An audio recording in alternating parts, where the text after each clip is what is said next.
पुरानी पेंशन बहाली के लिए लोकसभा चुनाव से पूर्व कर्मचारी हुए लामबंद।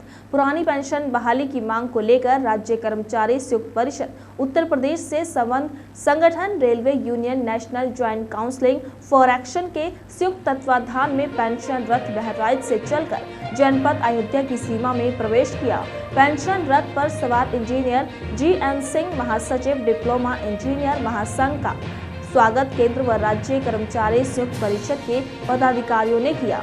अयोध्या से चलकर पेंशन रथ गांधी आश्रम नाका बाईपास निकट मनकारेश्वर हनुमान मंदिर पहुंचकर सभा में तब्दील हो गया। बैठक को संबोधित करते हुए डॉक्टर राजेश कुमार सिंह ने कहा कि पुरानी पेंशन बहाली तक कर्मचारी चुप नहीं बैठेंगे। राम प्रकाश सिंह जिला मंत्री ने कहा कि केंद्र एवं राज्य सरकार को पुरानी पेंशन बहाल हर हाल में करना होगा।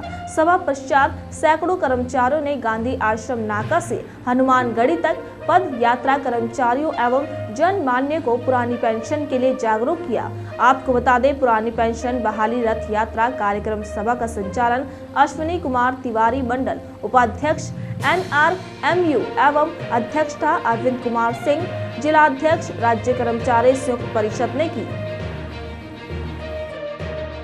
यात्रा होते हुए अयोध्या जनपद में आई है। इसका उद्देश्य पुरानी पेंशन बहाल करवाना।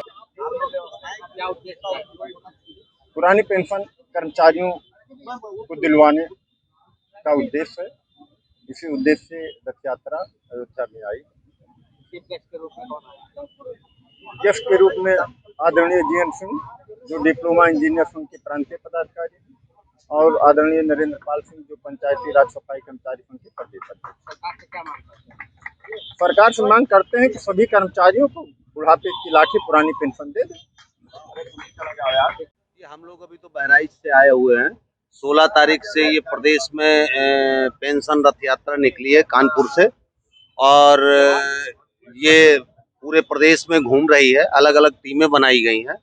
वास्तव में जो हम लोग लोक सेवक हुआ करते थे अंग्रेजों के जमाने से, जब हम 40 साल 35 साल सेवा देते थे उनको, तो 60 साल के बाद हम लोगों का जीवन सही तरीके से बीत सके, इसके लिए पेंशन की व्यवस्था दी जाती थी।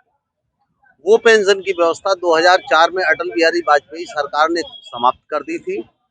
ये राज्यों का विवेक है कि वो पुरानी पेंशन दे रहे हैं या नई पेंशन दे रहे हैं। बंगाल एक राज्य है जहां पुरानी पेंशन दी जा रही है, तो ये राज्यों का विवेकाधिकार है कि वो कहां पर देंगे। झारखंड में शुरू कर दिया है, राजस्थान में शुरू कर दिया है। हम लोगों की मांग है कि हमें पुरानी पेंशन व्यवस्था दी जाए, क्योंकि जो NPS के नाम पर नई पेंशन व्यवस्था दी गई है, वो वास्तव में NPS का मतलब ही नो पेंशन स्कीम है। 30 साल की सेवा के बाद जब आदमी रिटायर हो रहा है, तो उसको 1000 रुपए 700 रुपए की मंथली पेंशन बन रही है।